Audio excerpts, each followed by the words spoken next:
Holy, every time. It just gets me every time. Welcome to the beer garden. You know the drill. I'm Jason. There's Brandon. We're going to drink some beers and we're going to talk landscaping. Brandon, what are you drinking? Well, hi, Jason. It's a cider called the Outsider Cider by Canmore Brewing. I love Canmore is a little mountain town on the way out to Banff near Calgary. Oh, I know People have heard of Canmore. Banff. Is Canmore where we went to the the Legion? Is that where we did No, that was Fernie. That was Fernie. All right. Yeah, shout out to the Fernie Legion. That was a lot of fun. Yeah, that was a lot of Don't fun. wear your hat in there. You get a talking to. That's true. All right. Beer by donation at the Legion. That was my favorite part. And the lopsided shuffleboard. That was my other favorite. That's good. I've got a little special treat for you tonight because normally I'm giving you a hard time about your drinks and I'm drinking an IPA, which I pretty much I think if we go back on the beer list of the episode, which we should build at some point, like I'll say 99% of mine were IPAs.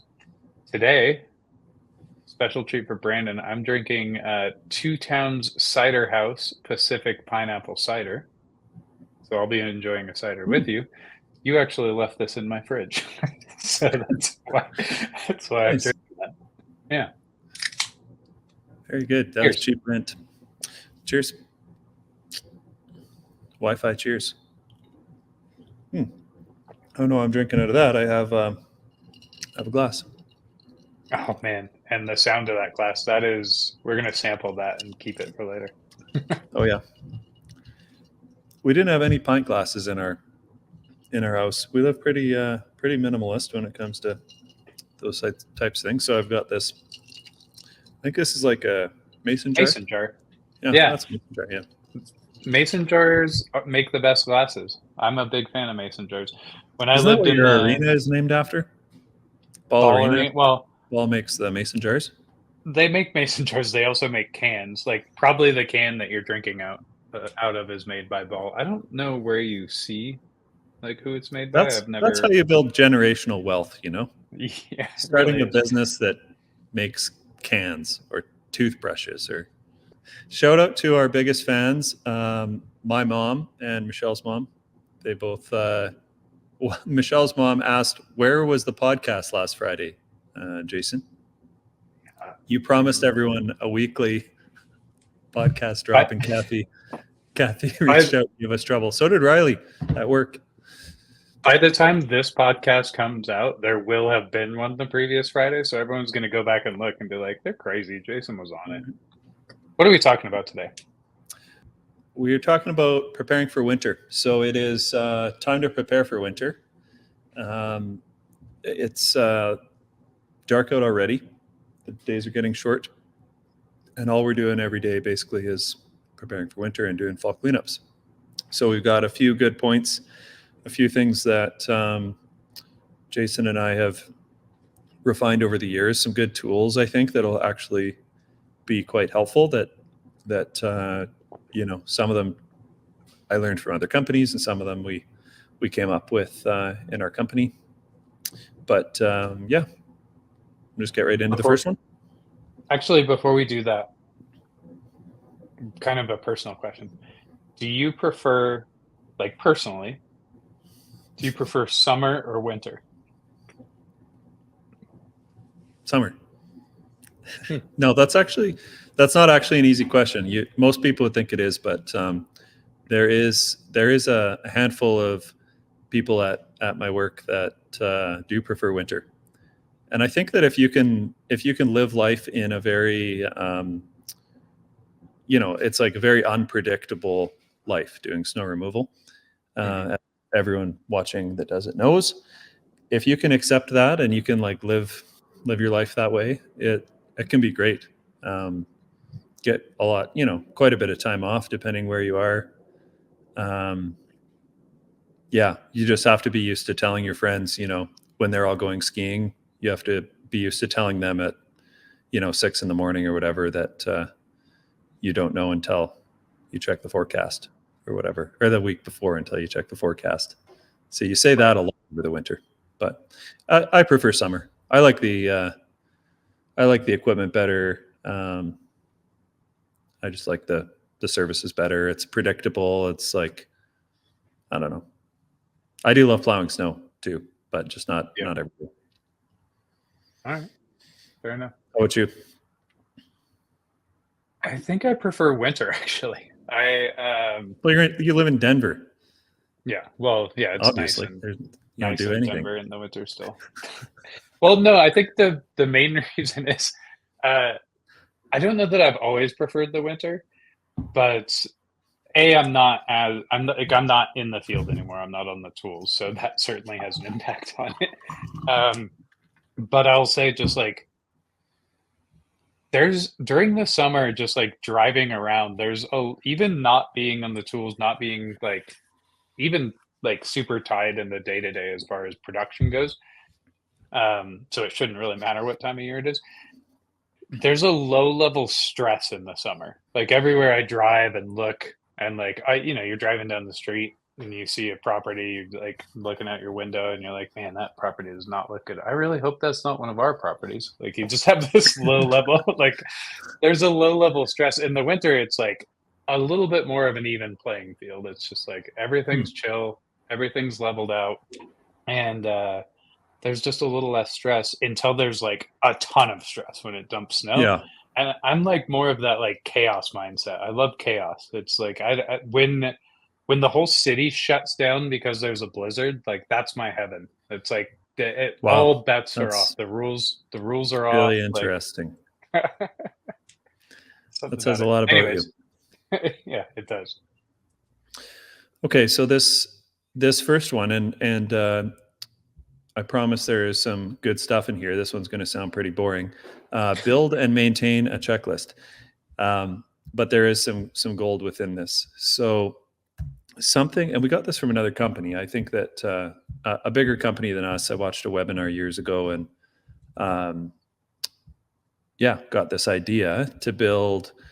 We call it a period board. It's like a schedule, a recurring annual schedule every year. So it's, you're going into winter, you're going into spring, you're whatever the time of year might be. We have set periods through the year, and they all start and end with a date. They all have a list of tasks within them. They all have like a little theme to go along with them, just to go along with like the feeling of the season, and you can tell staff what to expect. And that's pretty much it. It's pretty simple.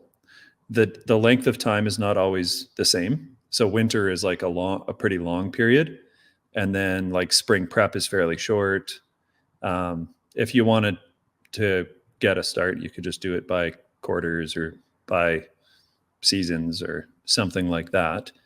But we do it. We like to do it just it's kind of by feeling. Like we call one winter prep, then one's winter, then one's spring prep, one's spring, one's summer, there's 5 or 6 in the year. So inside of that checklist, the first, headers are broken down by business function. So we have, production and shop, sales and marketing, people and culture, finance, vision and strategy. Smaller, or however you want to do it, I don't think it really matters. It's just whatever you're comfortable with, but you could organize it by role in your company too. So it could be, it could just be like crew leaders do this, owner do this, sales guy do this, whatever, however you want to break things up, ops manager do this. And a few of those things. So first off, just, you don't need any fancy software. Start a Word document and make a little checklist thing, or you could have whiteboards or whatever the hell you want. The point is just make something simple, and it's a living thing that you're building on over time. So you start with a few, and then every time that you or someone on your team forget something, we'll often say at my company, we'll often say, oh, damn, add that to the period board so we don't forget next year. right? So it could just be setting something up in software that we forgot, setting some schedules up, or it could be um, like winterizing the water pumps on the water trailer because one froze up and cracked or something, that kind of thing. You guys have something like that? We do, and I'll just say, like, that's one of the this is a very simple concept, so it seems weird to elaborate on a checklist, but what you just talked about is the key there. Like, this needs to be something that you can come back to every single year, and it needs to be a living thing that could be added to, when that period board's live, and in the middle of the summer, frankly. Like, if something comes up in the middle of the summer and you're like, oh, you know what I thought of for winter, like, you need to be able to go and add that. So yes, a whiteboard does work, but if you're using a whiteboard, like, snap a photo of it, save that photo somewhere, and pull it into like a Google Doc or a Word doc or something, because it should be something that your team, as you grow, can add to, and it should be something that you can very easily pull up year after year after year. And that's the thing I think gets missed a lot of times. It's like you start from scratch every year building the checklist and kind of Yeah. thinking through it again. I see that happen all the time, and then you inevitably forget something that like, you can go multiple seasons forgetting the same thing because you just didn't keep that consistent list. But yes, Yeah. we do a similar thing. We do use a technology, as I know you do. We use Asana for this. We, just being honest, we did a really good job of it, like, using those Asana boards for a couple of years, and then it kind of fell by the wayside. And now we're just bringing it back into our business, and it's like, it was noticeable when it fell by the wayside. Like, everyone, like, it's like the Wild West. Like, everyone's just shooting from the hip. Like, I remember that we do these things, but I know I'm missing something. It's a nice, easy way when you are using a piece of technology to save SOPs and stuff like that too. So you have the checklist, which is these are the master items, but then you could click into one of those items and say, like, here's the specific, like, checklist. Like, do this, then do this, then do this. That's how you winterize, like, this piece of equipment, whatever it may be, right? So, Yep. yeah.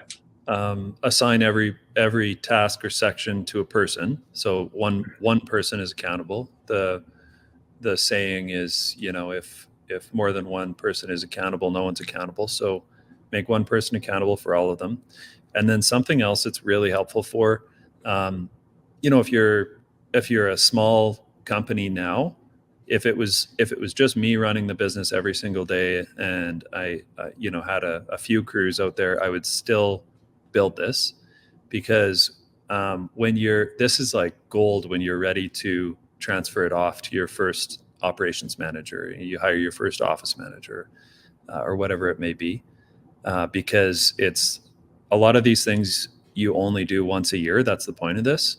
And you don't remember, every little thing that you have to do to prepare for spring when it's October, and you're preparing for winter. So it's really helpful to do that. And then if you ever have, any turnover, or you're training someone new, this is a great guide for them to just make sure they don't miss anything, when they're, it takes them a year to go through every task that your company does. Yeah.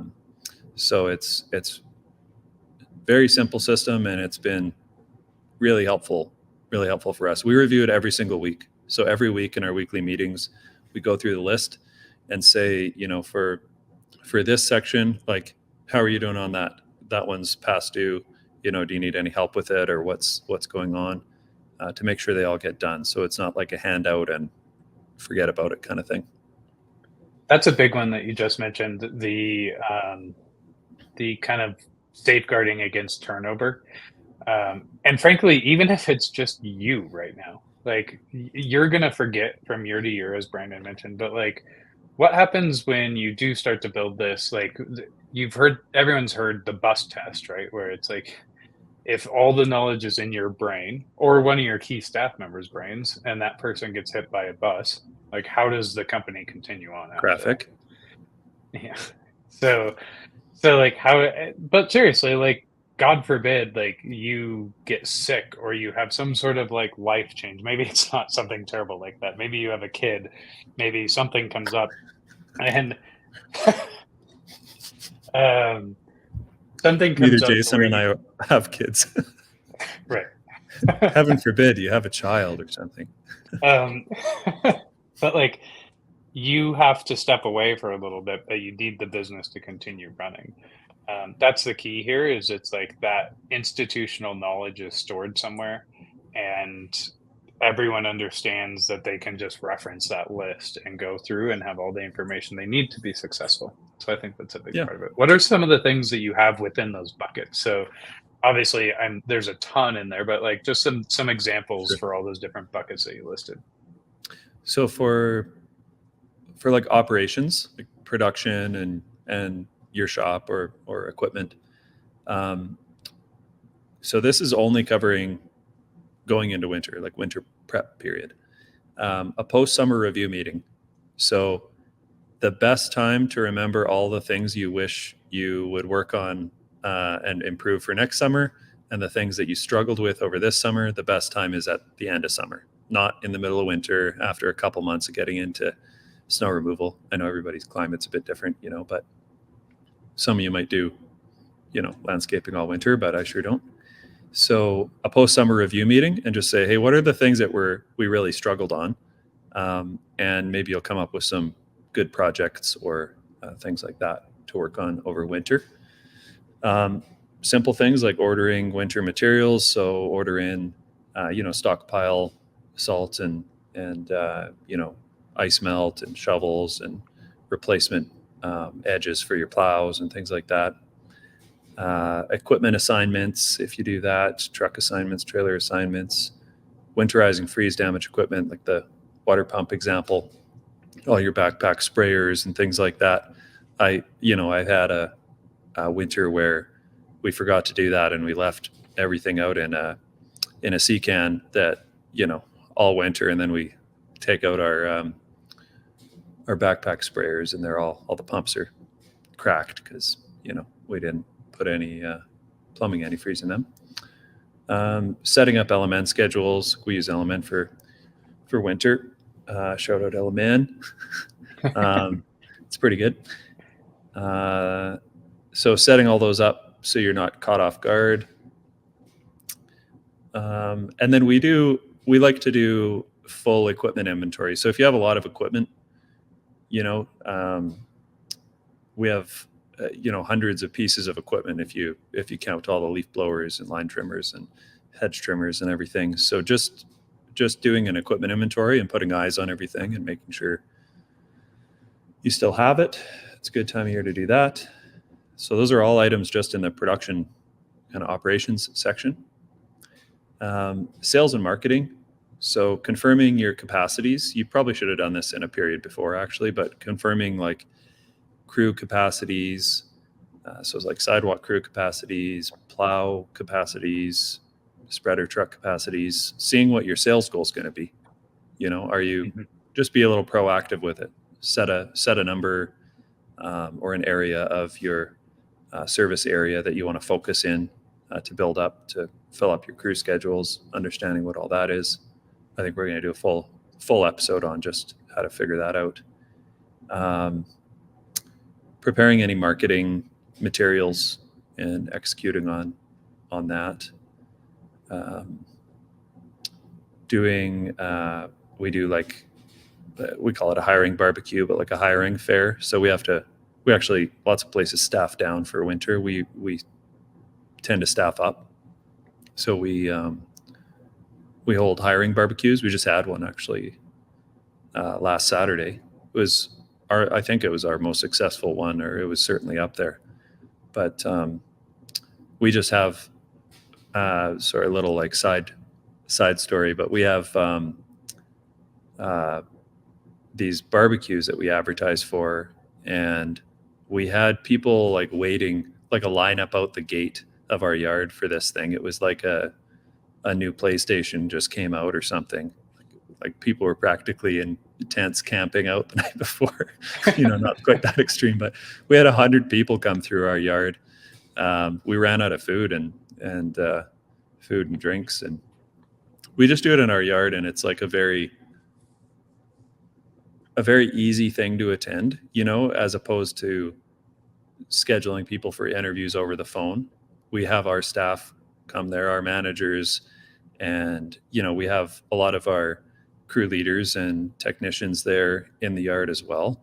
And they're just they're more approachable than a manager is for an interview. So we'll get a lot of people coming by to just check out our operation and etc. So we do that a few times a year, and we just had a really successful one. So that was cool.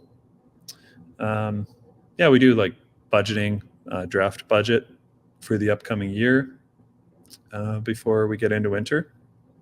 And then every single period that ends, we do what we call a state of the company update.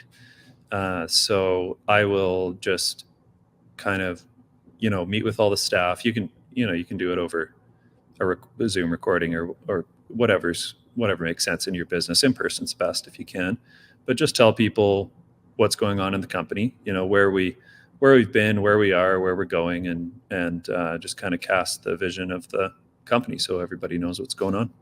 So those are just a few, some ideas. It's probably the list will grow over the years as you miss things and add to the list. Awesome. No, that's great.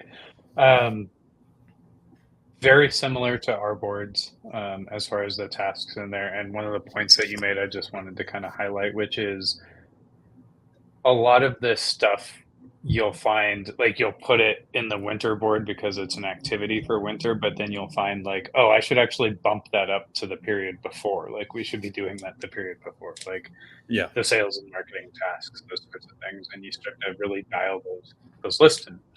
So that's number one, right? Like, just build and maintain that checklist and make sure that you can come back to it every single year and that it's something that you can continue to add to in real time.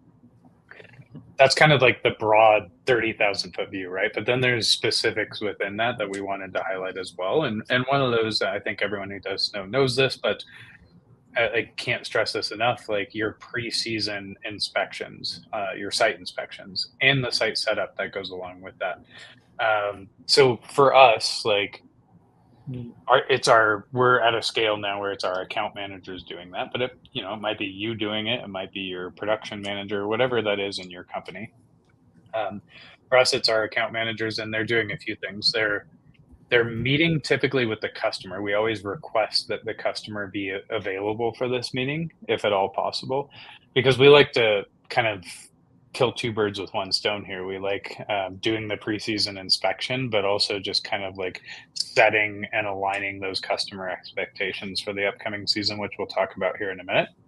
We can do that all in one. But during that inspection, a few of the key things that we're doing, a big one is we're documenting any on-site damage that exists before a plow ever drops on their property. So there's lots of tools out there to do this, but really you just need a bunch of photos and ideally like a time and date stamp on it so that you can prove this was taken before the winter started. If something should come up, like a liability issue or something like that. So you want to be able to document any damage on the site. Our account managers are trained to do that. They're looking at curbs. They're taking photos of the surrounding areas that are potentially at risk. We use issue ID for this. So it's a very simple tool to be able to do that. You're literally just snapping photos. The nice part about that is it's dropping pens on the map too. So it says, this is where that photo was taken. This is when that photo was taken. And it's a shared portal that you can give your customers as well, so that everyone's on the same page at the start of the season. Not just, damage, but also like potential liability issues. So this drain spout comes out right over the sidewalk of the main entrance. Like, that's going to be a problem over the winter. Like, it's going to, as we go through those freeze thaw cycles, it's just going to be gulfing water out into the main entrance and then freezing and turning into a skating rink. So those are the things we're documenting. Additionally, we're documenting things like the actual drains on the site. So that's another thing we use issue ID for, actually, is like we'll just snap photos of the drains because it drops that pen on the map. So now our plow guys in the field can see like, oh, okay, cool. Like, here's my pile locations. Like, here's the map. Here's my pile locations. Here's the drains. I want to make sure not to block those, but that's why the pile locations are where they are, because they're right next to the drains, so they can easily go there and not melt across thoroughways, that sort of thing. So yeah, identifying those site locations, or those pile locations, excuse me, identifying the drains, and then also our account managers at that same time are doing the actual preseason setup. So they're dropping in the snow stakes for the islands in the parking lot. Any potential things that we're going to drive a plow into, they're doing that, and that's why we like to have the client on site if we can, because we want to just be in agreement here of like, okay, cool, we've all done our prep work together. Like, we're Right. all pretty certain that this looks good. We can talk about site specifics because they've often, dealt with this with the snow contractor for many years. So they can tell you the problems they've had in the past, the things that they like, the hurdles that they had with previous contractors, those sorts of things. And then you can wrap that meeting up. So that's what it looks like at our company. What does it look like in yours? Is it fairly similar? Anything you'd add? Yeah, like we make what we call site setup and takedown sheets. So things like snow stakes would be, it's like a checklist for like that site specific basically. So Mm-hmm. snow stakes are on anywhere where we plow, but then there's sometimes specific things like we have some sites that have these silly rubber speed bumps. Like they're Mm-hmm. that sounds dumb to talk about rubber speed bumps, but instead of asphalt like permanent speed bumps, they put these rubber ones in and pin them, but you can't have them over winter because the plows will just tear them out. So we have to remove them. It's on, like less than 5% of our sites, but there's enough of them that it's something we need to remember to do. And then we need to know where to store them on site. So it'll be, we do condos, so it'll be down in a parkade in some storage room, and then we have to remember to pick them up in the spring and where they go on the site again, right? So a site setup and takedown sheet will be like, setup is going into winter, takedown is coming out of winter, or where ice melt bins go. Sometimes we'll have ice melt bins at apartment entrances or by mailboxes or by the park or whatever. And so just having those locations, and we have those marked, in issue ID and other places that we use as well. So crews know where they go, or where they're stored in the summer if we have to put them away somewhere. So we use those. And then one other thing I would add to, you're doing your damage inspections, and you mentioned, I think you call them something weird, drain spouts. They're downspouts, but maybe it's a Canada US thing. We Drain call them spout. downspouts as well. Oh, okay. It's just We adjacent. don't we don't call them parkades. We call them parking garages. I was actually thinking as you said that I'm going to add in post the American translation for words that you say. Oh my god, dude! We have this. There's this guy, and he lives somewhere near Edmonton up here, and his name's Steve, and he has a YouTube channel called Camping with Steve, and he just recently went to go go. I love this YouTube channel so much. He went to get his passport renewed, and so he had to drive into the big city of Edmonton, and he camps in situations where he could get caught. That's the whole channel. So he like camps Yeah. in his car in a parkade, and every time he says parkade, he's like, or parking garage for you Americans or whatever. But anyway, it's quite a good YouTube channel. He'll camp in like traffic circles and stuff like that. Thanks. All right, letting my ADD get the best of me here. So when you go and do your inspection, you find damages and things like that. I've been I've had a couple of slip and fall lawsuits over the years, and what I've learned can really help you with these things is mentioning when you see issues like the downspout issue that's dumping water onto a sidewalk or onto driveways or things like that. They can, showing that you've mentioned these things to your customers can help you later.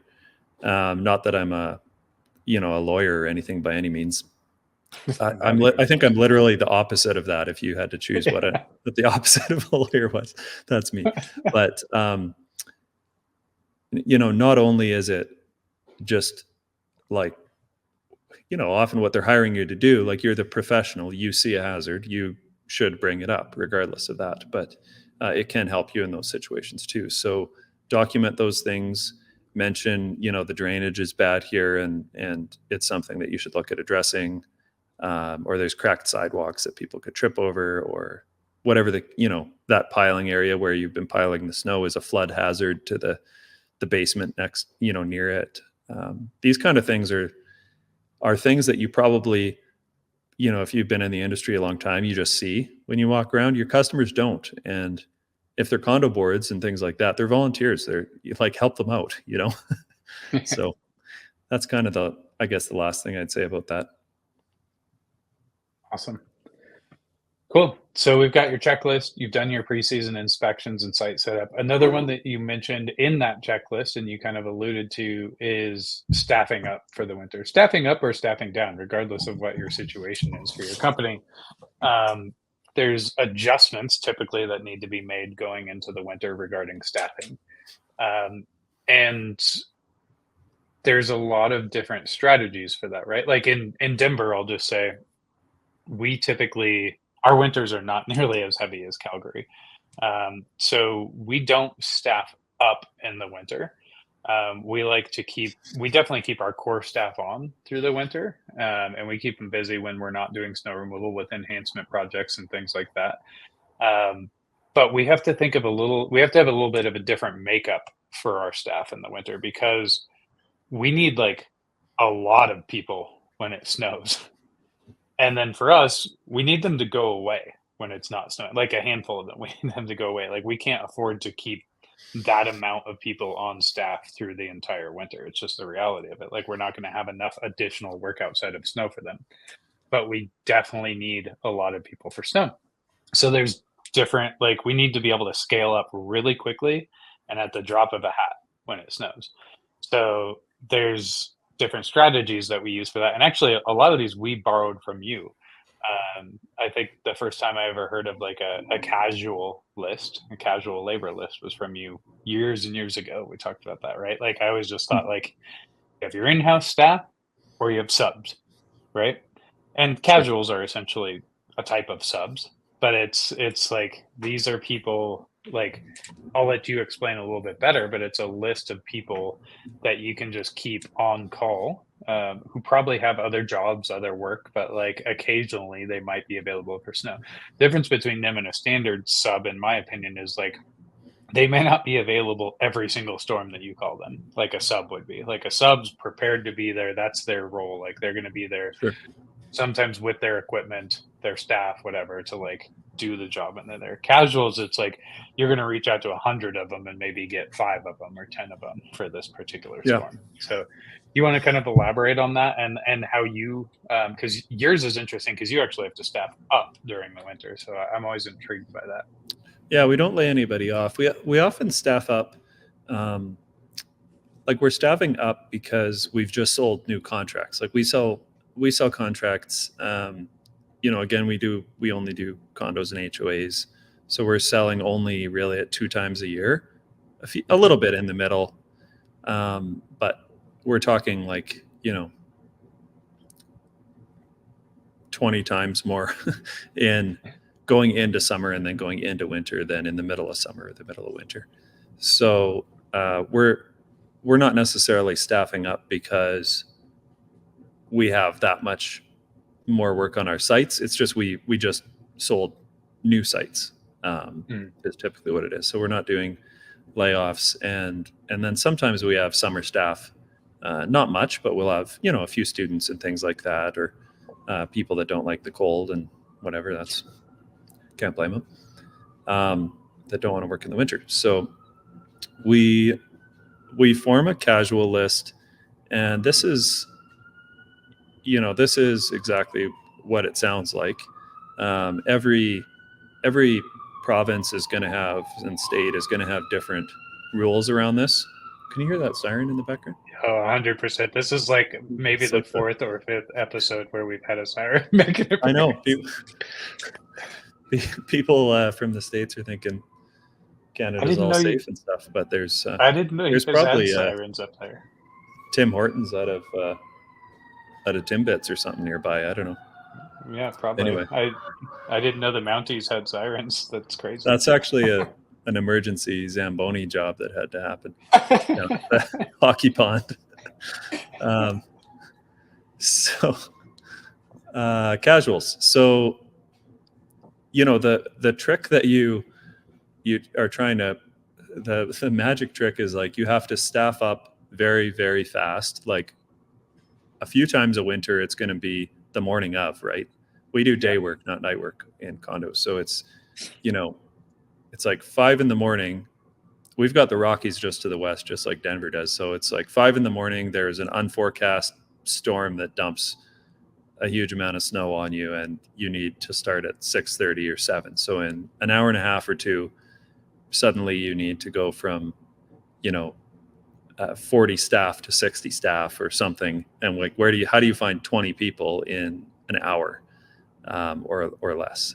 Well, you have a list of like 100 people or 150 people or something that you can draw from, right? And what I was mentioning earlier around the rules, like I won't, I'm not I'm not a lawyer, and the rules are going to change. So be smart about this. Like, don't take any risks with it. We certainly don't. With like these are not just like people you're handing cash to at the end of the day.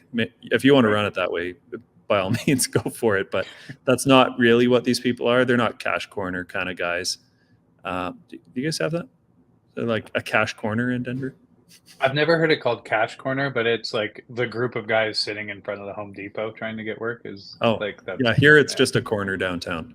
We Oh, don't okay. go to that. Some companies do. That's not us. These are like a lot of them are applicants that don't have the availability that we need for a full-time staff member, and we say, hey, why don't you go on our casual list over the winter? Like they can't work Wednesdays or something, or they're brothers of brothers, sisters, roommates, whatever, friends of our current full-time staff that work somewhere else but they're available on weekends, and so on and so forth. So you have a pretty long list, and we have contracts with all of them, and so on and so forth. We set expectations, and we give them a bit of training and so on. But the idea here is that you have a list that is not costing you money, like a payroll person would be, like a staff member would be, in between all the snowfalls. But then you can draw from this list when you need to, and we have like a rating system for them. Some of them get blacklisted. There's definitely some stories there that you just don't want to work with again. We'll say if they have their own car or not, and so on and so forth. So that's what a casual list is, and it's a big relief when you run a snow removal business, when the workload is so unpredictable and could come out of nowhere, that you can rely on that. So I usually explain it like think of your compensation structures, I guess, over the winter as different levels. Like you have your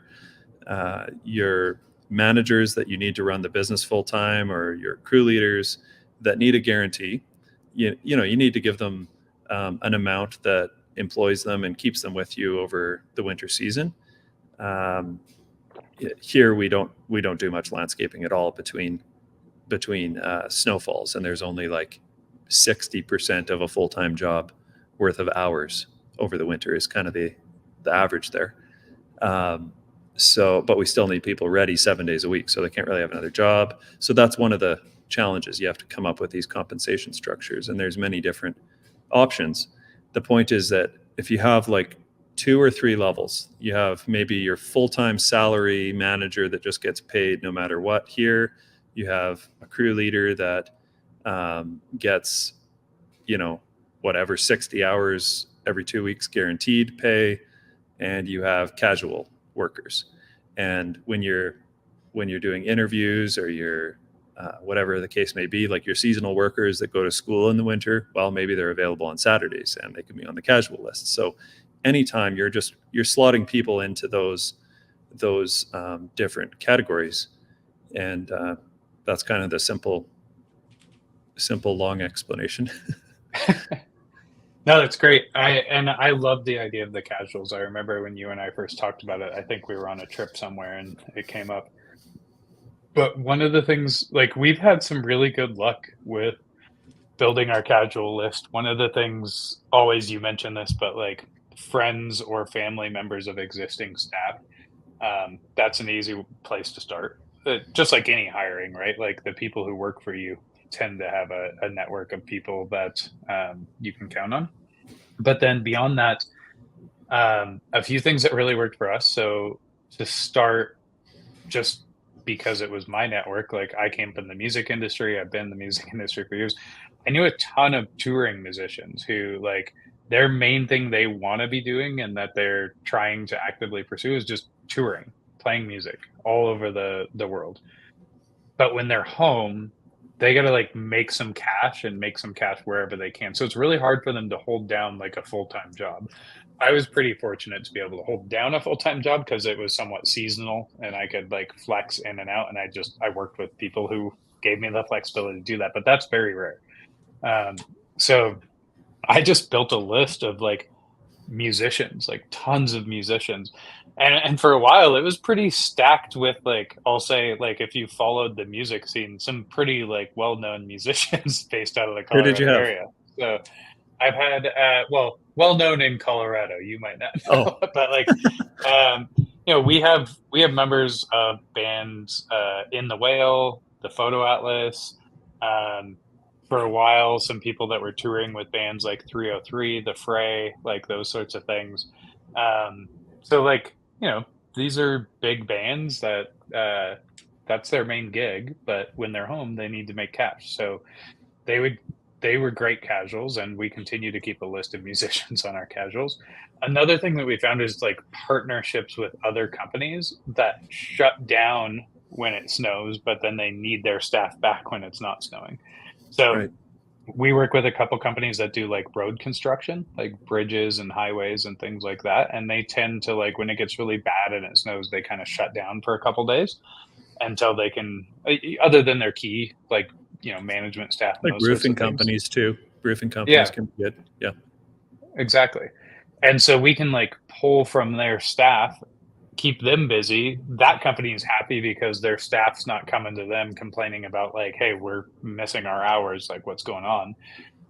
They're getting some cash where they normally would be sitting at home, and then they go right back to their normal job when it's not snowing anymore. So there's lots of opportunities like that, and we've had very good luck with that and continue to build that casual list. What I will say about a casual list is you need to have a lot more people on that list than what you need per storm. So if you need Yeah.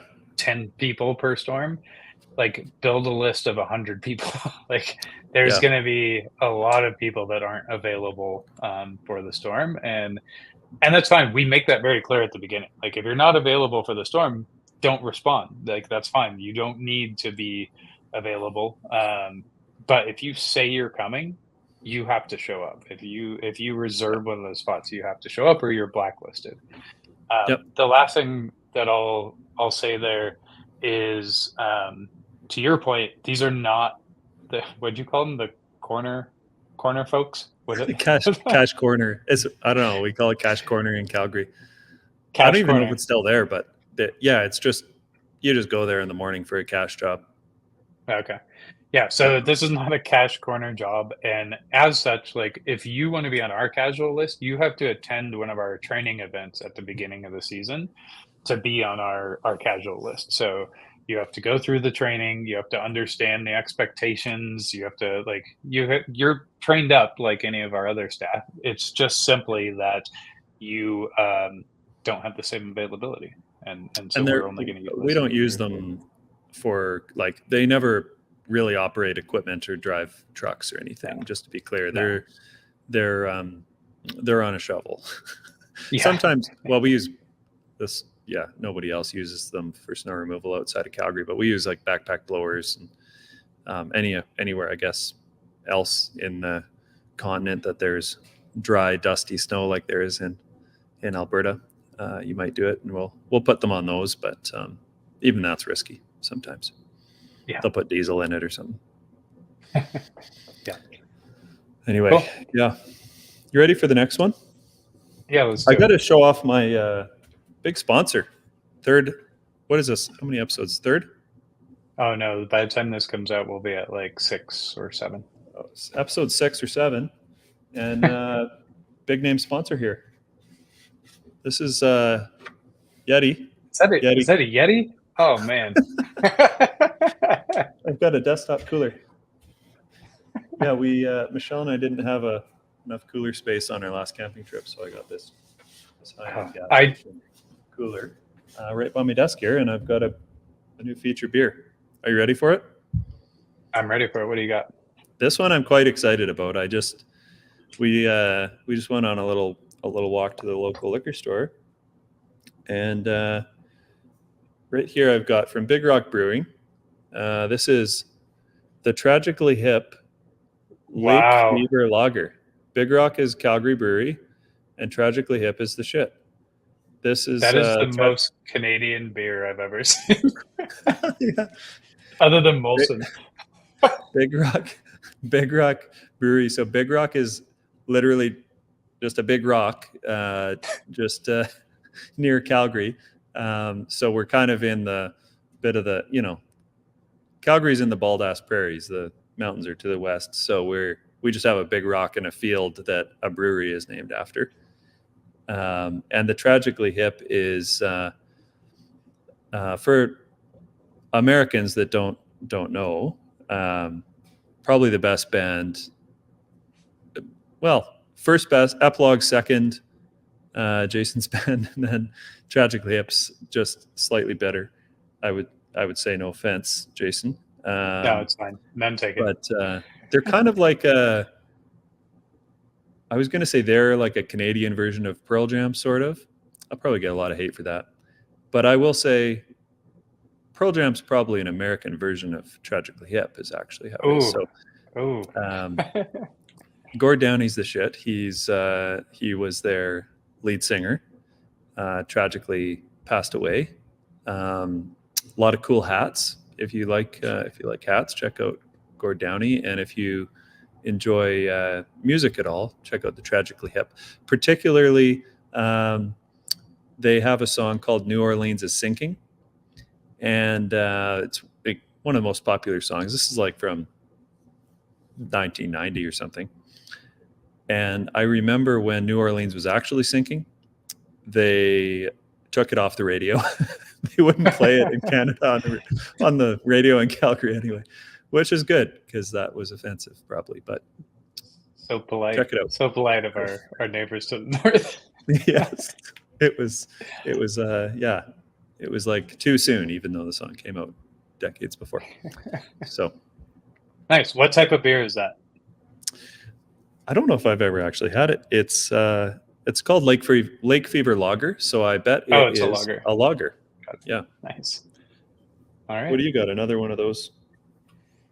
I've had this beer on the podcast before, but I think by the time this comes out, it will have been multiple episodes prior, so everyone would have forgot about it had I not pointed it out. But this, I had another one left in my fridge called the Love and Lemons by Great Divide. Oh yeah. Yeah, we talked about this last time. So yep. Yeah, it's a lemonade ale, an easy drink. It's a very summery drink, so clearing it out of my fridge here because it's not going to make sense.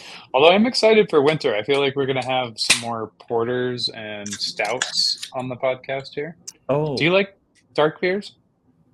Yeah, I love a Guinness, Okay. All right. Yeah. I'll have to send you some good stouts and there's a good one. I don't remember what it's called, but from Cold Garden. Did we go to Cold Garden? And oh yeah, that's where we came up with the idea for issue idea was Cold Garden. Oh.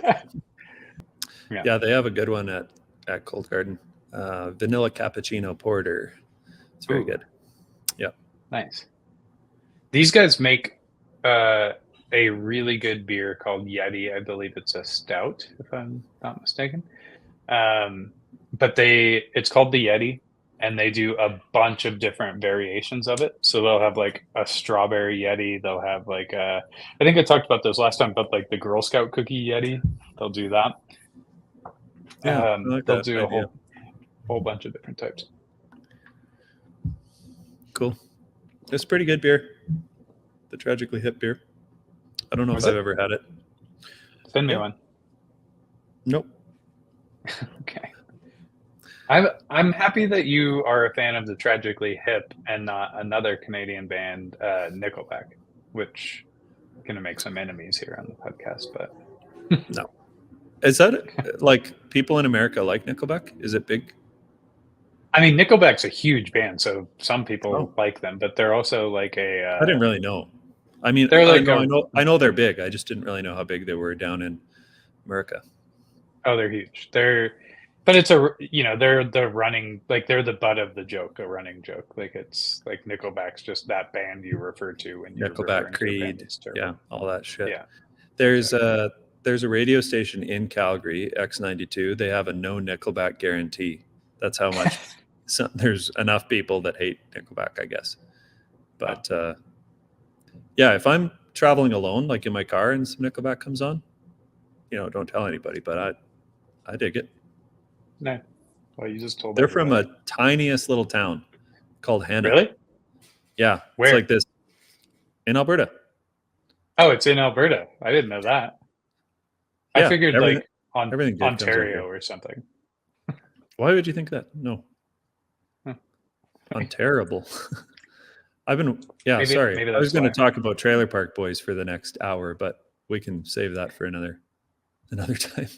Okay, perfect. Maybe we can interject it into this last bullet point. Get two birds stoned at once, if you know what I mean. Oh yeah, I know what you mean there. All right. Last bullet point. We talked about staffing. Are we good with staffing? Point. Yeah. All right, good. Let's move on. Next, aligning customer expectations.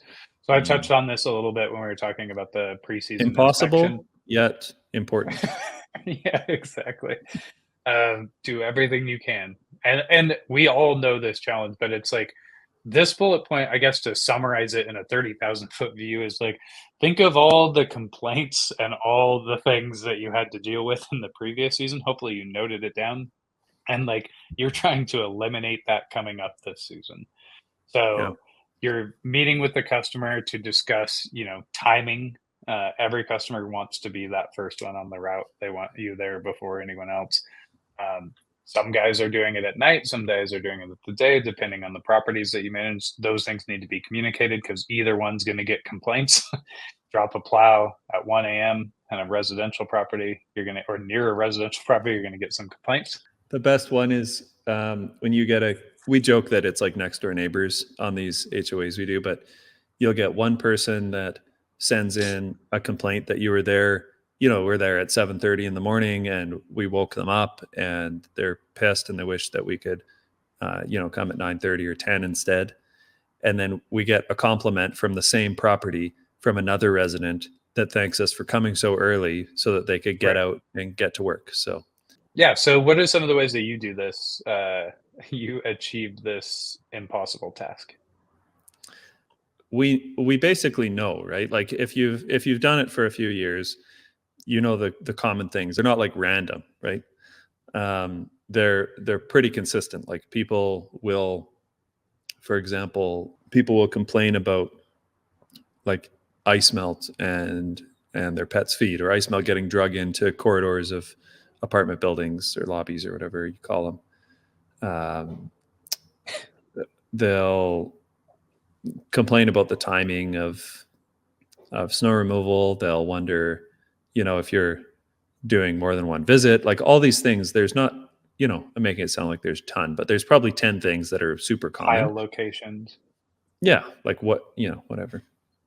So we send a newsletter every single year, and this newsletter So this would work really well for, I guess, for single family homes too. Actually, now that I think about it, we shouldn't do them, but to HOAs or commercial, and it's send it to the manager or the condo board, strata council, and they will forward it to all the residents, print it off, post it up in the in the elevators and lobbies and stuff.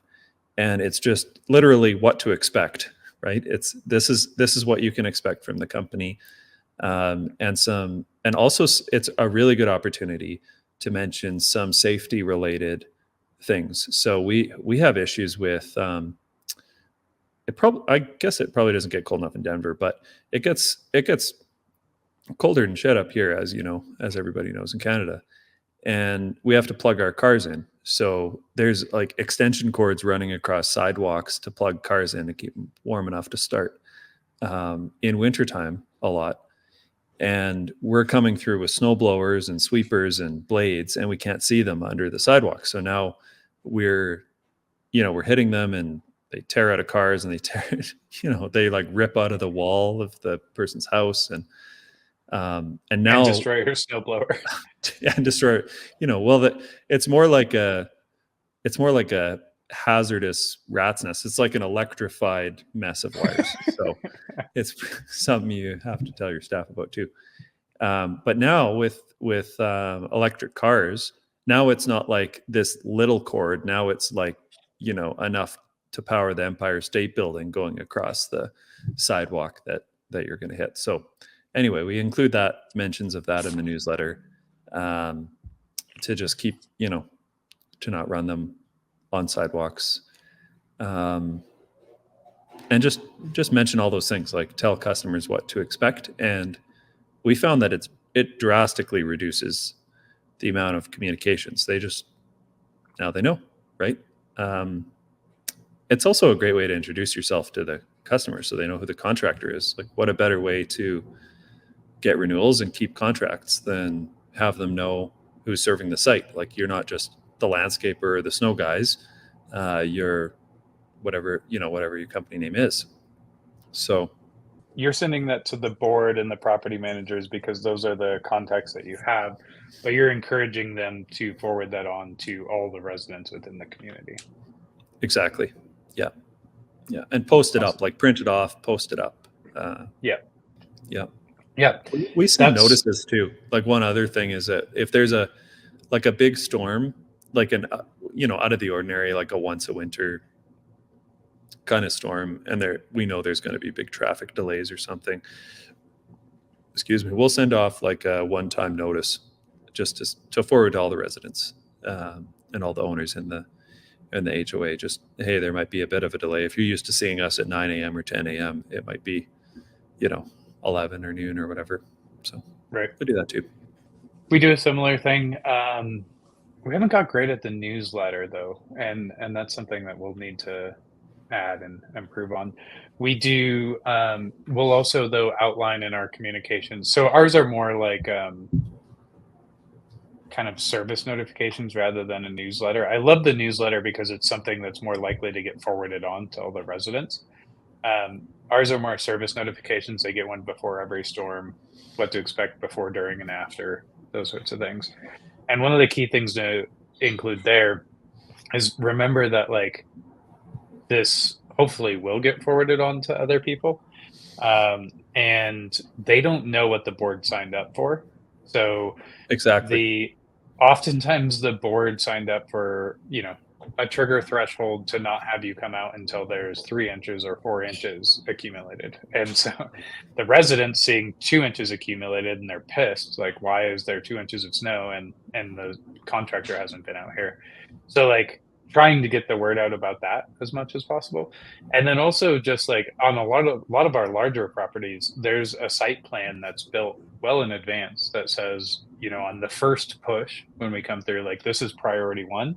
We're going to get all the main entrances. We're going to do these areas. Then we're going to move on to priority 2. Then we're going to move on to priority 3.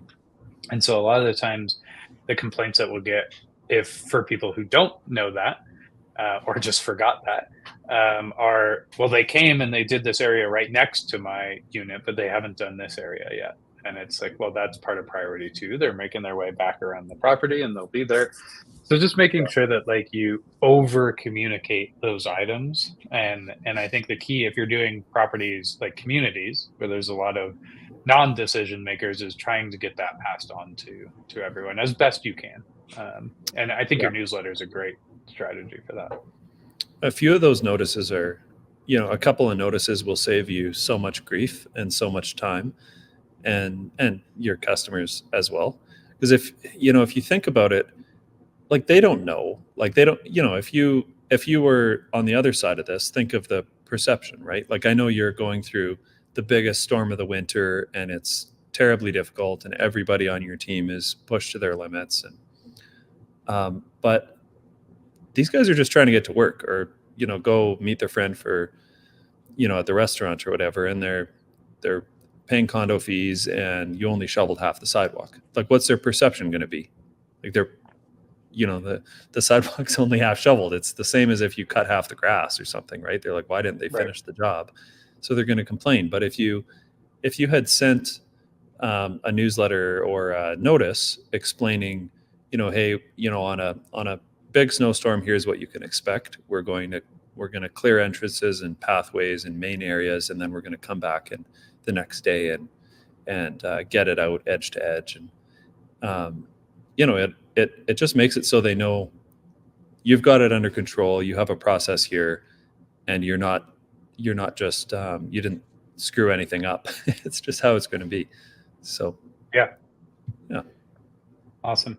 We didn't touch on this as much, but it's kind of equally important to do the same thing with your staff, right? To set expectations at the beginning of the season. A little bit different, but it's just, these are the hours we work.